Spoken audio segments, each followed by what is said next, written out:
luchas que reemplacen camisetas. Cuando bajen las banderas de los clubes.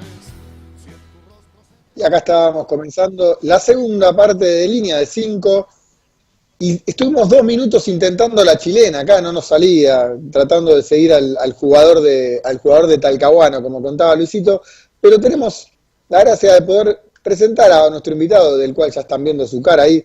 Él es kinesiólogo, profesor de educación física, docente terciario y universitario, miembro honorario de la Asociación de Kinesiología de Deporte, actual secretario académico de la carrera de especialista en Kinesiología Deportiva de la UBA. Una persona con la cual vamos a poder hablar y vaya que vamos a poder analizar este tema de los jugadores y su regreso post pandemia. Esteban Oscar Rojas, ¿cómo te va? Esto es Línea de 5. Hola, ¿cómo estás, Leandro? Te agradezco mucho la invitación, a Guillermo, encantado con las historias de Luisito que son impresionantes, así que bueno, contento de estar acá y de poder conversar con ustedes sobre lo que quieran. Vos sabés que al principio del programa estábamos hablando, justo salió, obviamente, estábamos hablando un poco de actualidad, de los jugadores que van a estar incorporándose o yéndose de algunos equipos grandes de acá de la Argentina, y Guillermo contaba que bueno, ya se está hablando de una fecha en particular cuando pueda regresar por lo menos los entrenamientos. Y vos nos podés ayudar a desasnar un poco cuánto es el mínimo de semanas que necesita. Estamos hablando de un jugador de alta competencia, de primera división, de primera nacional, de las competiciones más importantes en Argentina, y que un poco están, cuando hablábamos del tema de la Copa Libertadores, lo comparás con otros equipos del continente que ya están entrenando hace tiempo. ¿Hasta qué punto es la ventaja competitiva que tienen los otros equipos? ¿Cuántas semanas necesitas para estar al día, para no estar expuesto a lesiones? Bueno, es una interesante pregunta. Mira, desde el punto de vista fisiológico, el entrenamiento produce adaptaciones a nivel orgánico y a nivel funcional. Estas adaptaciones llegan a su estadio preventivo o fisiológico funcional alrededor de las 8 semanas. Es por eso de que las pretemporadas, en aquel momento que había pretemporadas, intentaban aumentar el trabajo en esas 3, 4 semanas que se iban de viaje, con trabajos muy intensos, para que en las otras 3 o 4 semanas que quedaban acá, los jugadores puedan estar adaptados a ese rendimiento. Las pretemporadas fueron cambiando, los entrenamientos fueron cambiando. Los entrenamientos actualmente son mucho más intensivos y antiguamente habían como periodos que estaban muy clásicos, muy cortados por un periodo de preparación general, un periodo de preparación específica y un periodo de competencia. Esos periodos iniciales duraban aproximadamente 4 semanas. Pero ahora, como resulta que los periodos de competencia se han acortado mucho, los periodos de pre-competencia también se han acortado. Para hacer una síntesis y responder tu pregunta, yo te diría que tendrían que estar entre 3 y 6 semanas para lograr cambios fisiológicos y adaptativos para poder hacer un buen rendimiento con pocas probabilidades de lesionarse. Vos sabés que hablando de pretemporadas, por ejemplo, ¿no? Escucharte hablar me hacía acordar cuando vuelve el fútbol, la primera fecha de un torneo, no importa de qué año, generalmente uno cuando ve que hay equipos que están rápidos, porque pasa, por ejemplo, de ver en el verano que los jugadores están todavía en plena pretemporada y tienen las piernas cargadas, uno dice, hay que tener cuidado de que no se lesionen porque todavía están entrenando fuerte, y después pasa de que arranca el campeonato y vos ves un equipo que vuela, y vos decís, este equipo está. ¿Qué es lo que hizo el entrenamiento en esas semanas o en ese mes de pretemporada, diferente de otros equipos para lograr ese nivel físico superior a diferencia de los demás? Mira, con se te ocurre, digo, ¿no? Sí, con el advenimiento de los torneos cortos ha cambiado mucho el criterio de la preparación del futbolista. Porque como había un torneo largo, uno tenía que prepararse para durante todo el año estar en condiciones de competir.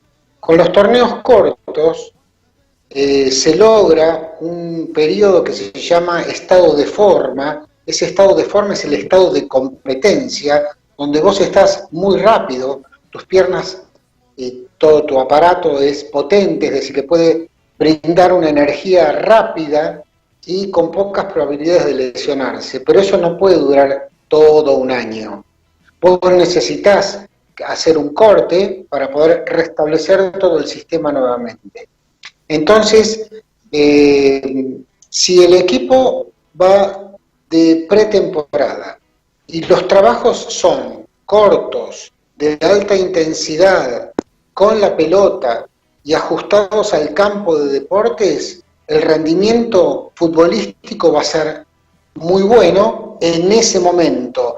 No está seguro si no lo va a ir perdiendo hacia el final del campeonato. En cambio, la otra modalidad sería, en este momento de preparación, yo cargo al jugador, le doy una carga de mucho volumen de trabajo, por lo tanto en este momento no lo tengo en la mejor condición, pero en el futuro, dentro de 3, 4, 5, 6 semanas, yo lo voy a ir descargando, es decir, aligerando la carga y aumentando la intensidad, y lo voy a tener mejor para el final del torneo.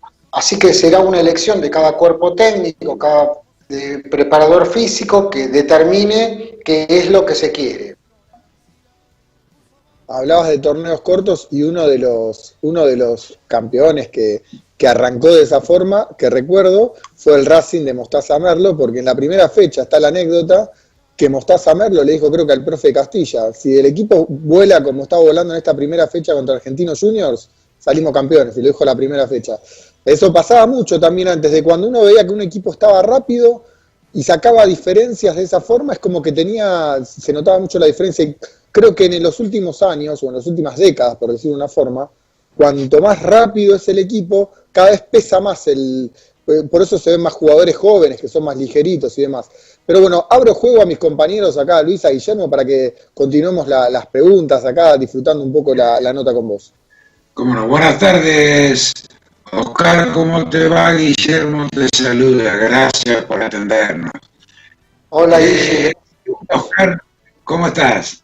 Una pregunta que nos preocupa a todos y nos llama la atención también, que son el tema de las lesiones en los jugadores jóvenes, es decir, los jugadores no que recién arrancan porque vienen de inferiores, pero los jugadores que debutan en primera y que sacan un poco ruedo. La lesión común, entre comillas, que pareciera que es la rotura de los cruzados. Hablamos en general porque se está dando, no tantos casos, pero se está dando. Lesión que históricamente se daba en jugadores más experimentados, con más trayectoria. ¿Qué es un poco lo que está pasando? No porque seguramente no hay una razón específica, debe ser un conjunto de cosas que se juntan para provocar ese tipo de lesión. No sé si Oscar. Bueno, es una pregunta bien compleja o bien larga, digamos. La voy a dividir en dos. Tratando de interpretar tu pregunta, primero te diría por qué se lesionan los jóvenes. Y en el segundo momento te diría qué pasa con el ligamento cruzado. Si vamos a la primera pregunta, es por qué los jóvenes se lesionan.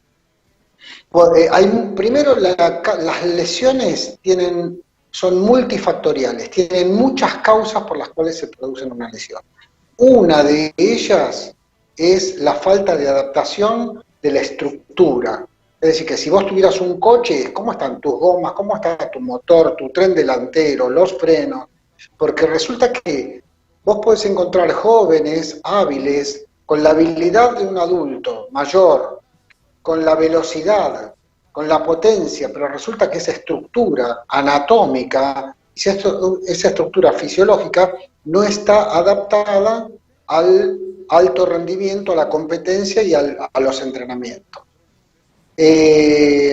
Fíjate, por ejemplo, en aquellos años donde había gente grande, en ese Racing del 2001, que estaba, qué sé yo, Campagnolo, Úbeda, Martín Vitali, ellos Los grandes tenían hasta menos capacidad que los jóvenes, pero los jóvenes se lesionaban.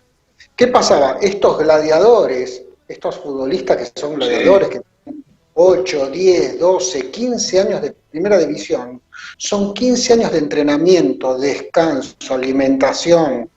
Todo eso forma una estructura anatómica que al cabo de un tiempo es más resistente a la fatiga, a los golpes, a la fricción, mientras que los jóvenes tienen tal vez las mismas características con respecto a la potencia, la velocidad, la habilidad, pero su estructura todavía le falta desarrollo.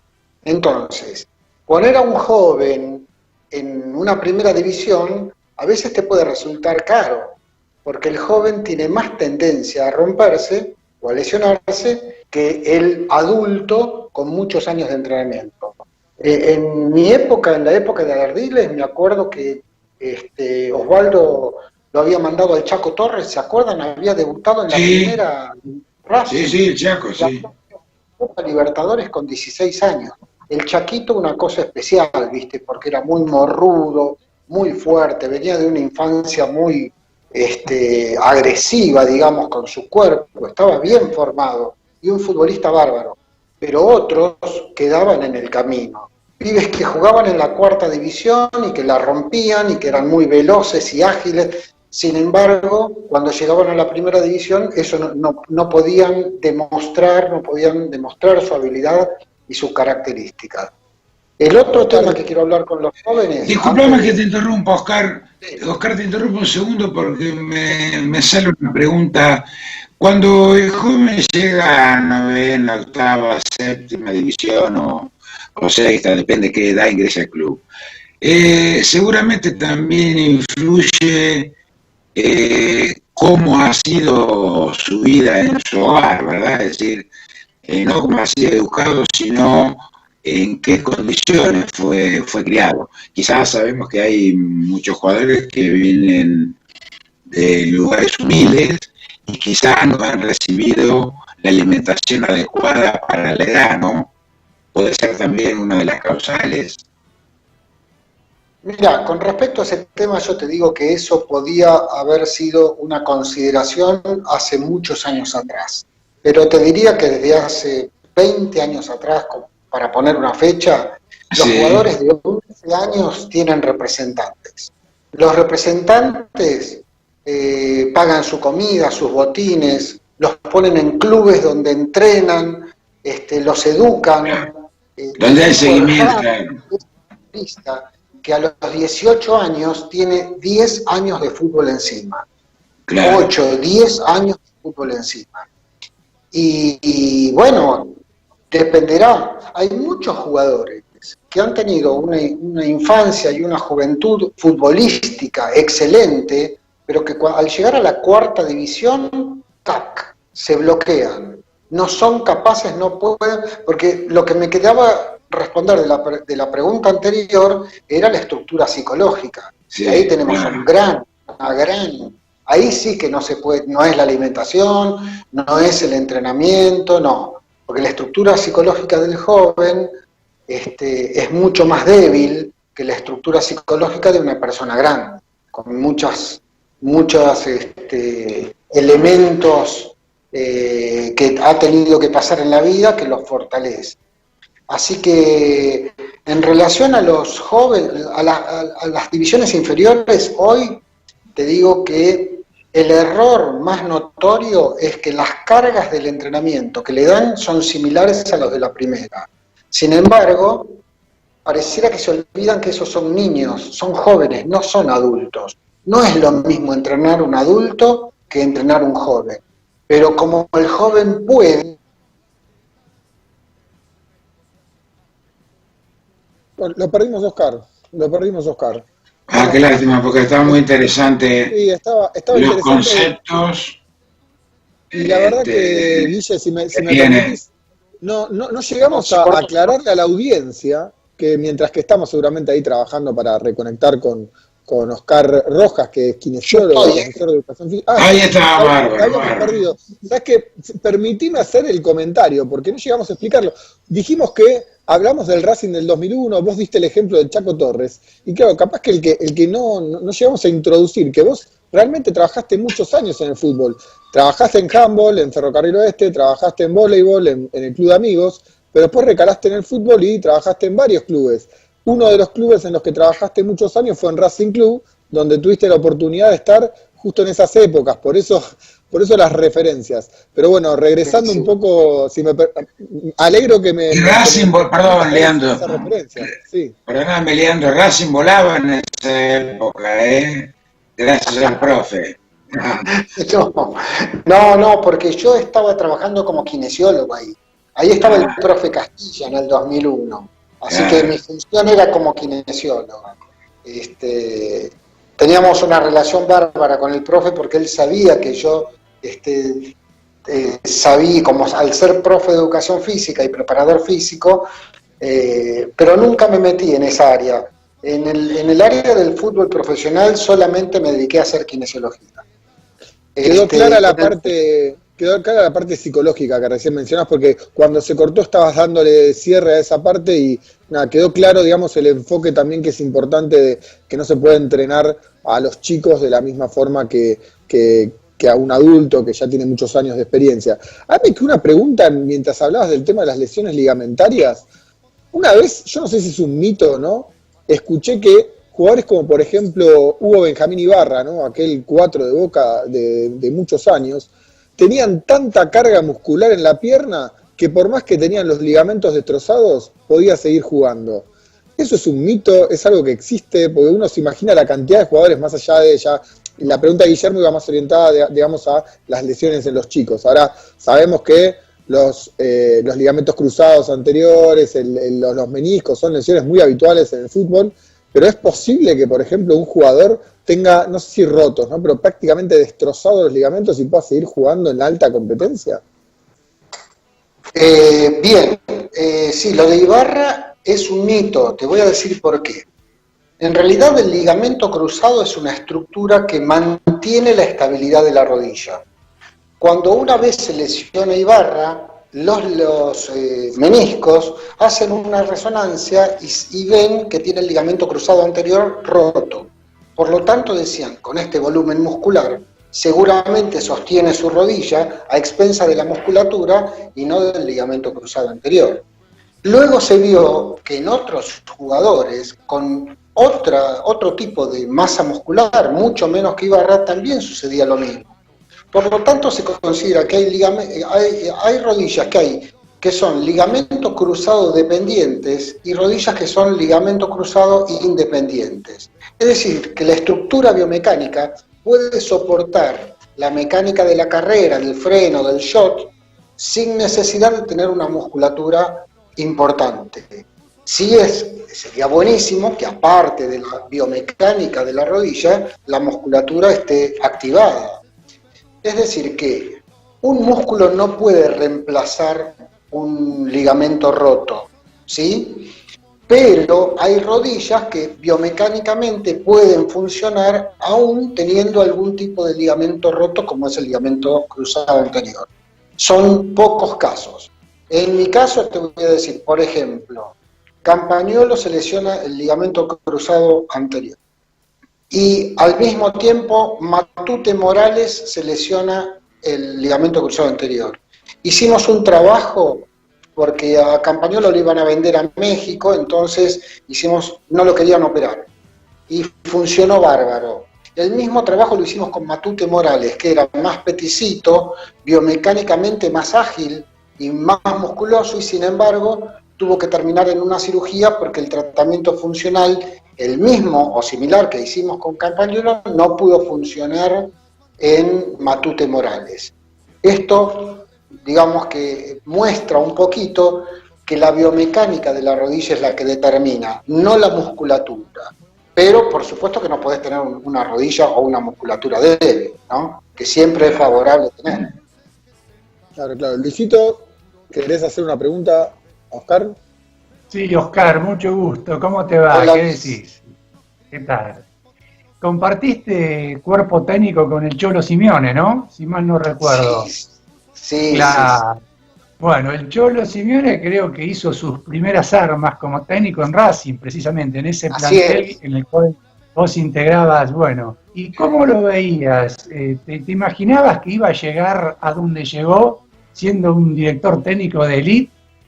Digamos, le saca agua a las piedras al Atlético de Madrid, ya que con un presupuesto inferior al Barcelona, al Real Madrid, a la Juve, él muchas veces compite de igual a igual. Ya se veía esa pasta, esa personalidad como director técnico para llegar donde llegó, no solamente donde llegó, sino que permanece siendo uno de los mejores directores técnicos de Europa y del mundo. ¿Qué proyección le veías al Cholo Simeone cuando compartiste el cuerpo técnico con él?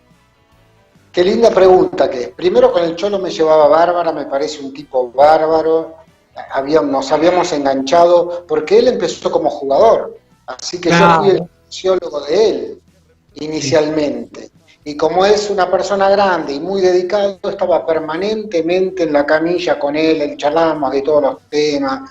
Bueno, después cuando se convierte en técnico, el mismo Cholo, jugador, responsable, comprometido, ¿cómo te podría decir? Estimulador de sus compañeros, defensor de sus compañeros, porque le pegaban a uno, me acuerdo, le pegaban Chaquito Torres allá adelante, y salía corriendo y lo apretaba, lo apuraba al juez, al lado, al otro. Es decir, que te sentías defendido con el Cholo en la cancha. Y te digo que es un palito así, ¿eh? Vos no me la podés creer, pero es así. Comía un platito de fideos y un poquito y una frutita, nada. Sin embargo, se calzaba la camiseta y era un gladiador adentro de la cancha. Bueno, sí, totalmente, lo demostró cuando se ganó la Copa América Argentina, realmente un jugador extraordinario, sí. Mucha fortaleza, pero también mucha fortaleza mental, me parece, Oscar, ¿no? Sí, por supuesto. Bueno, resulta que tuvimos poco tiempo, porque el Cholo duró algunos meses nada más. Porque después Blanquiceleste cambió, y en el cambio de Blanquiceleste, no sé si se acuerdan, pero volvió De Tomaso, y entonces la empresa como que cambió. Ahí nosotros terminamos también, el cuerpo médico, él, terminamos. Así que la salida fue... Recala en Estudiantes ahí, si mal no recuerdo, directamente. Pasa de Racing a Estudiantes. Exacto, vuelve Mostaza a Racing, ahí yo ya dejo el fútbol, mediados del 2006, así que yo tenía muy buena relación con Oscar. Oscar era el preparador físico, era un profe uruguayo, Oscar Ortega, que está ahora también con él. Así que cuando se va le mando un mail a Oscar porque no se lo quise mandar al Cholo, diciéndole, ustedes son el futuro cuerpo técnico de la selección nacional. No te estoy pidiendo laburo, no, yo me voy a ir del fútbol, pero se los quiero decir. Se los dije, no sé, al mes, porque yo ya los había visto. Es decir, imagínate, en los 6 años que estuve ahí, pasaron 10 cuerpos técnicos. Algunos muy buenos, la verdad que muy buenos. Pero cuando vi trabajar a estos dos, hacían algo, y eran jóvenes. Y no tenían casi experiencia. Así que yo también vi lo que viste vos. Digo, esto no me imaginaba que iba a terminar con... No, pero sí había dicho, ustedes van a ser el futuro cuerpo técnico de la selección nacional. Y en una de esas se me cumple, ¿eh? No sé. No, seguro, vas a saber por qué cosa del destino, todavía creo que fue varias veces, pero... Bueno, hay mucha gente joven, con otra cabeza.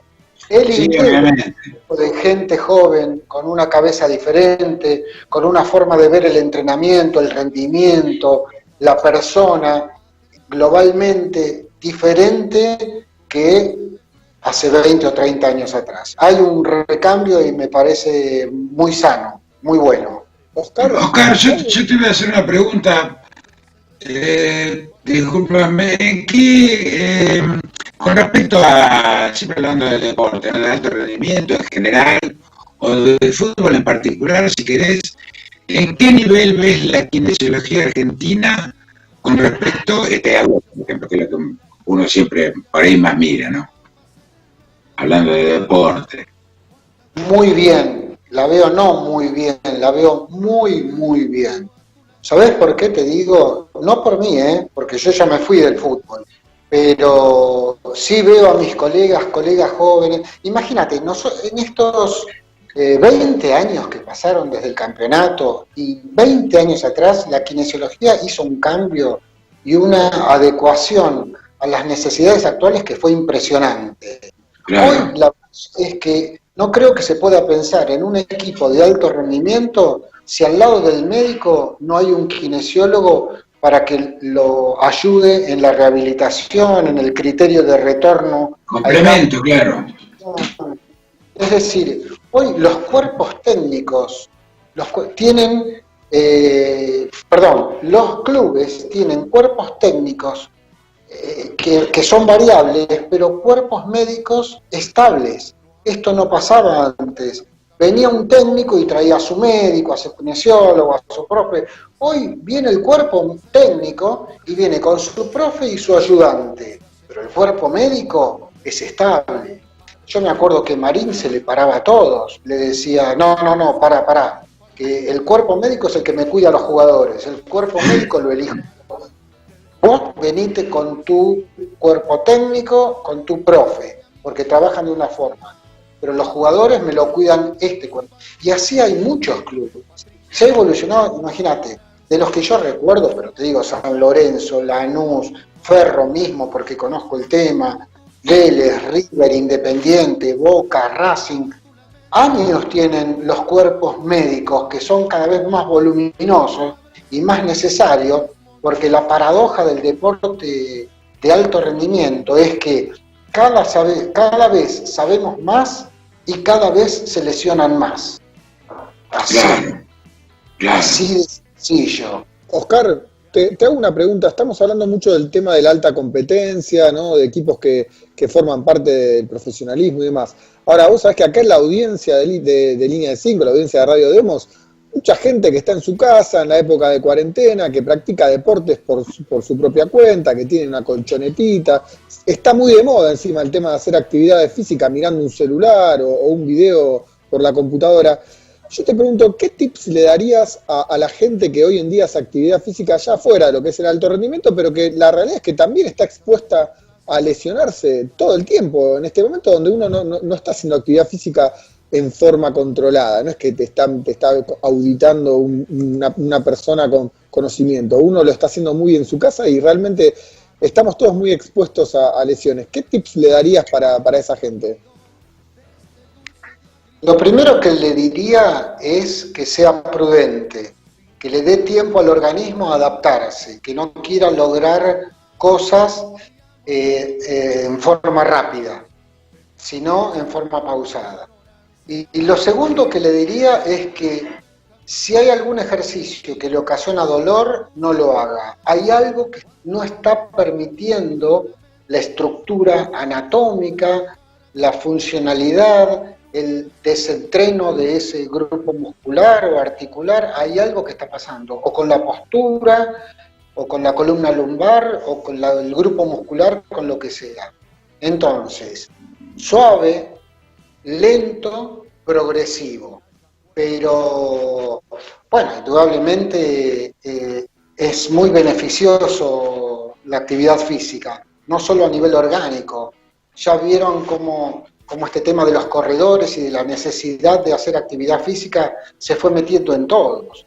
Pareciera que cuando nos dijeron no podemos hacer nada, yo necesito moverme, voy a hacer yoga en casa, o el plan de ejercicio, o me engancho con la profesora de Funcional que a través de YouTube la puedo sacar, ¿entendés? Pero bueno, es verdad que sobre todo, yo hablo de los varones, las mujeres es otro tema, pero los varones a los 35, 40 años creen que tienen la misma habilidad motora que a los 20, y resulta que por ellos han pasado 15 años y quieren hacer lo mismo que hacían en su momento, y entonces ahí es donde se producen. O sea, mira, sintetizando esto te digo, que las lesiones se producen cuando la intensidad de la carga que vos le das no puede ser soportada por la estructura que vos tenés. Me da gracia porque hablás de los 35, yo tengo 33, me siento me estás hablando a mí, Oscar. Ya no tenés 20. Bueno, vos tenés edad de máximo rendimiento, si es que hubieras entrenado toda tu vida. Ginóbili, ¿cuántos años tiene? Escola, claro, es el ejemplo. Del Potro, Djokovic, Nadal, no sé, los Pumas, los Leones, los mejores Leones, Ibarra, las Leonas grandes, porque son años de entrenamiento, años, ¿entendés? Entonces, no se puede lograr de un día para el otro, no se puede lograr, le tenés que dar tiempo. Hablando de tiempo, agradecemos el tiempo que nos está dando Radio Demos en estos minutitos de más para poder seguir hablando con Oscar Rojas, kinesiólogo. Y a mí me queda una pregunta de color más, volviendo a lo que tiene que ver con tus años en el fútbol profesional. A nosotros nos encanta hablar de fútbol, indagar en esas cosas que capaz que no pudimos vivir desde adentro. Y yo me pregunto, ¿no? Vos que estuviste en Racing estuviste muchos años, has vivido distintos planteles, distintas situaciones, también estuviste en Excursionistas, en Tigre, pero viviste la época de la Apertura 2001. Yo te pregunto, ¿qué tenía ese equipo de Racing en este caso, ¿no? Porque te tocó vivenciarlo desde adentro? ¿Qué tenía eso que logró ser campeón? ¿Era algo que era fácilmente visible desde afuera? Decís, claro, porque acá se está conjugando al mismo tiempo esto y esto. ¿Era algo así o no sabrías explicar qué terminó pasando para que ese equipo salga campeón? Mira, yo se la doy ganada a Mostaza, porque Mostaza armó un sistema de juego, vio los jugadores que tenía, él quería jugar a eso, y el que no jugaba a eso, lo sacaba. Siempre cuento la del Chiche Erano. Resulta que estaba el polaco Dolte y Mostaza en el banco, y estaban entrenando, un día de entrenamiento. Entonces él siempre decía, Chiche, vos tenés la pelota por el costado, pasásela por la línea que va a venir el Chenche Esteves o Diego, ahí en la mitad de cancha la tienen que recibir. Entonces Chiche se tiraba y cuando iba a hacer el pase, el otro le marcaba el pase y él enganchaba para el medio. ¿Se entiende lo que quiero decir? Sí, sí. Primer enganche, le grita, Chiche, no enganches para el medio, hacele el pase allá. Viene, sigue el juego, qué sé yo, le da la pelota de nuevo. Va a hacer Chiche eso, el otro le sale a cortar, engancha de nuevo. Chiche, te dije que no enganches. Sigue el partido, tercera vez. Se la dan al Chiche Erano, engancha de nuevo. Chiche, ¿qué te dije? Polaco, sácalo. Y va el polaco, Chiche, afuera. Chau, afuera. Chiche Erano se fue. Era un pendejo Chiche, pero tenía mucho espíritu, un buen jugador y mucho espíritu aguerrido. Se fue con una bronca. Tómatela. Eso que hizo ahí es una lección no solo para Chiche, sino que es una lección para todos, diciendo, acá se juega a lo que quiero yo. ¿Está claro? Sí, y después tenía grandes jugadores, porque el polaco llegó a ser lo que es el polaco, porque Mostaza, siendo 5 de River, le decía, la pelota viene para acá, va para allá. Úbeda con todo lo que tenía, Loesbor, Martín Vitale, que iba y venía, lo tenía a Viveros, lo tenía al Chanchi en su mejor momento, y a él, sí, esos famosos carrileros, como decían ustedes recién, a Viveros, al colombiano, le decía, Viveros, vení, negro, vos me haces un surco acá, un surco ida y vuelta. Es decir, que vos tenías que jugar a lo que él quería, ¿está claro? Pero, y también, te digo, el equipo no era vistoso y tenía muchas limitaciones. Tanto es así que después cuando vino Capa y me hice muy amigo, yo le decía, pero mirá que Mostaza ganó no, campeón, no, el fútbol de Mostaza no, viste, no le gustaba eso que había hecho él. Sin embargo, había sido campeón. ¿Entendés lo que te digo? Ahí era como que cada uno sabía su rol. Incluso te digo, tenía un jugadorazo impresionante que era Panchito Maciel, que ordenaba todo. Panchito Maciel estaba parado ahí, era el famoso volante, el que contaba vos, Luis, que no me acuerdo cómo se llama, volante, que se llamaba volante. No, Maciel, pim, pum, pam, más. Lo tenías al Toro Chatruc, arriba lo tenías al Mellizo, a Gustavo, a Diego Milito, al Chanchi, no, era un equipo polenta. Pero así todo te digo, había que jugar con Racing, con Boca, con Independiente, no era fácil, así que yo creo que gana él porque logra hacer que su equipo juegue a lo que él quiere y le da fortaleza a eso. Y los muchachos estaban convencidos. Bueno, no solo convencidos, así que me parece que se... Ha quedado muy clara la historia de los por qué, ¿no? De por qué se dio ese título. Luis, si hay algo que les si hay algo que quieran acotar antes de dar el fin.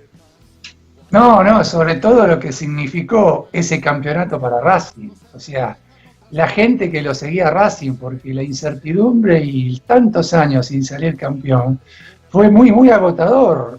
Había muchos hinchas de Racing que nunca lo habían visto salir campeón, y bueno, se comieron el descenso del 83. Lo que significó ese año 2001, diciembre del 2001 para Racing, quedó en la historia del fútbol argentino y en la historia de Racing en particular. Hasta le hicieron un monumento, una estatua a Mostaza Merlo. O sea, yo creo que fue uno de los años más trascendentes, no fue un año más, fue uno de los años más trascendentes de la rica y extensa historia de Racing, ese campeón del 2001. Te digo una cosa, Luisito, acotando un poquito, había que viajar en ese micro, Vos ibas en el micro, la gente arrodillada en la calle así, rezando, por favor, muchachos, ganen, gente llorando, bebés a UPA.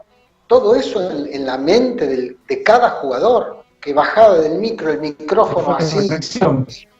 Después tenés que salir y jugar, No era una pavada, no es una pavada. Por eso te digo que los muchachos se pusieron al hombro una situación que es muy tensa. Imagínate vos haciendo radio con 300, 400 personas gritándote, dale Leandro, dale huevo, se equivocó ahora, dale. No sé si vos estás tan libre jugando ahí, Sí, la presión era muy grande. Sí, no me puedo conectar por teléfono, se me fue la imagen, no se me fue. Si se te va la imagen, burro, andate a tu casa. Si no enganchaste el audio, hiciste un comentario más o menos. Bueno, así es la vida del jugador de fútbol. No es fácil, No es fácil, Para aquellos que estamos en la platea y lo vemos jugar y tienen 18, 20, 22, 24 años, No son gente de 30, 35, 40. Los más grandes son a los que le pesa menos. Hay que estar ahí en el campo. Para mí creo que le sobraba a ese equipo. Actitud justamente era lo que le sobraba, no digo porque mencionaste ese tema de tener que estar viviendo esas situaciones y demás, creo que justamente actitud era lo que le sobraba. Y bueno, no nos queda más en este programa, Oscar, nos vas a estar acompañando en el cierre del programa, pero desde ya, muchísimas gracias por esta media horita que pudimos hablar un poco de fútbol, hablar de temas médicos también, ¿no? De lo que tiene que ver a tu profesión, a la kinesiología y demás, que nos hayas ayudado a entender algunas cosas más, pero siempre con esa cosa de fondo de terminar hablando de fútbol que tanto nos gusta. Sí. Bueno, esto ha sido todo por hoy, Oscar. Muchas gracias por la invitación. Gracias, Luisito. Gracias, Guille. Gracias, Leandro. Gracias, Oscar. Bueno, no nos queda más. Nos estaremos viendo el próximo viernes a las 18 horas acá por Radio Demos en una nueva emisión seguramente de lo que será Línea de 5. Si en tu rostro se reflejan otras jetas, el cemento se hace carne en multitudes. No fue mi padre, fue un hermano, fue un amigo, o tal vez el resultado de un partido, de este dulce de agridulces que se encarga del futuro de otro lunes sin destino. Pero vos que sos mi amigo de la infancia,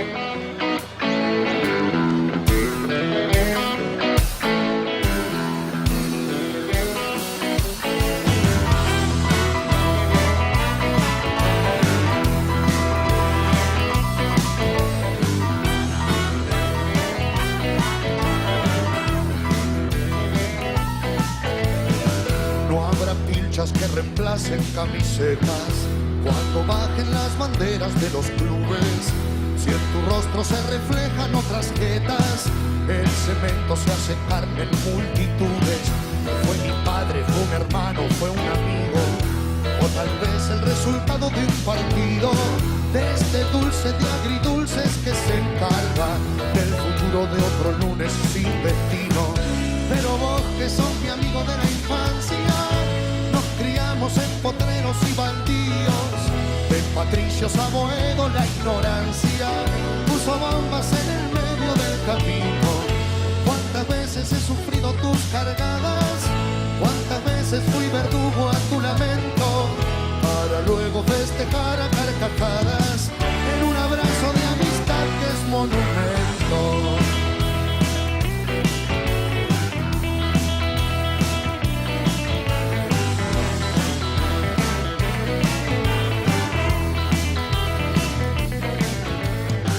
Que haya cuervos, que también haya... Desde Florida, Buenos Aires.